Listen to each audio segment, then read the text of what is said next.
కుడితిలో ఎలుక పడితే పరిస్థితి ఎట్లుంటదులా? అటు నీళ్ళల్లో ఉండలేదు, ఇటు పైకి ఎక్కి రాలేదు. అదే అటు ఇటు చేసి కష్టపడి పైకి వద్దామని చూస్తుంది. కానీ తీరా పైకి వచ్చే మూమెంట్లా మళ్ళా డబేల్న కుడితిల్నే పడిపోతుంది. ఇక ఎవరన్నా చూసి బయటకు తీస్తేనే బతుకుతుంది. కానీ తీయకుంటే పరిస్థితి ఎట్లుంటుందో మనకు తెలుసు కదా, దానికి కూడా అర్థమవుతుంది కదా. అయితే ఇక్కడ మాత్రం ఎలుక కాదు గాని ఒక జీవి బాయిలో పడ్డది. ఇక అటే ఇంకా ఏమైందో చూడుండ్రి.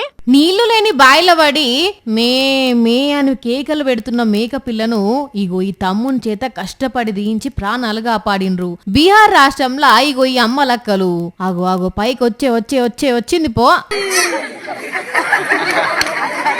అమ్మయ్యా, నువ్వు సూపర్ రా తమ్మి, నీ చిన్న దోస్త్ మేకపిల్ల ప్రాణాలు కాపాడినావు. మామూలుగా పైనుంచి చూస్తేనే లోతు కనబడుతున్నది బాయి, అయినా కూడా గింత నన్న జంకకుండా వచ్చిండు, మేకపిల్లను పట్టుకున్నాడు, పైకి చేరిండు.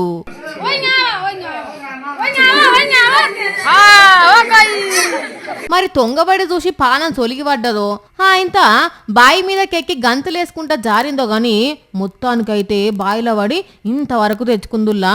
ఇంకా నయం, బావిల పాములు తేళ్లు ఏం లేవు కాబట్టి సరిపోయింది. ఇక ఇది వడ్డ టయానికి అవి ఉంటే ఇంకేం తాగం కథ ఉండునో గాని మేకపిల్ల ఇకనైనా గమ్మునుండవే, సరేనా?